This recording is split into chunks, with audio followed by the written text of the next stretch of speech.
লাইফটাকে জটিল বানাবেন না। অল্প কয়েকদিনের দুনিয়া এমনি কেটে যাবে, এটা ওই দিকে যেন না ঠকি, ওইটা খেয়াল রাখবে। ওইখানে ঠকলে সব শেষ, আমও শেষ, সালাও শেষ।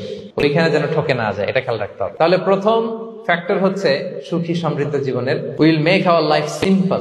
সিম্পলিসিটি ইজ দ্য কি টু হ্যাপিনেস। আপনি লাইফটাকে সিম্পল করবেন, আপনি হ্যাপি হবেন। রাসূল সাল্লাল্লাহু আলাইহি ওয়াসাল্লামের জীবনের দিকে যদি তাকান, দেখবেন তিনি তাই করেছেন। সুবহানাল্লাহ। সহিহ মুসলিমের একটা হাদিস শোনাই আপনাদেরকে। আম্মা জান আয়েশা রাদিয়াল্লাহু তাআলা আনহা বর্ণনা করেন। তিনি বলেন, একদিন সকালবেলা রাসূল সাল্লাল্লাহু আলাইহি ওয়াসাল্লাম আমার বাসায় আসলেন। ফজর নামাজ পড়ে এসে বলতে, আয়েশা, ফজর নামাজ পড়ে আসছি, ব্রেকফাস্ট করার মতো কিছু আছে ঘরে?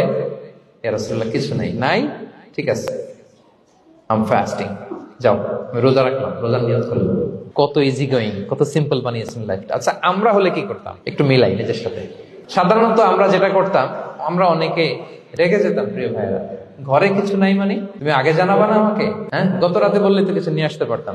সাধারণত এইভাবেই তো রিয়েক্ট করি আমরা। আগে জানাবা না, কেন আগে বলো নাই? রেগে যেতাম। অথবা বলতাম, আচ্ছা ঠিক আছে, এখন যে একটা কিছু ব্যবস্থা করি, দেখি কিছু পাওয়া যায় কিনা। এরকম অনেক ওয়ে খুঁজতাম।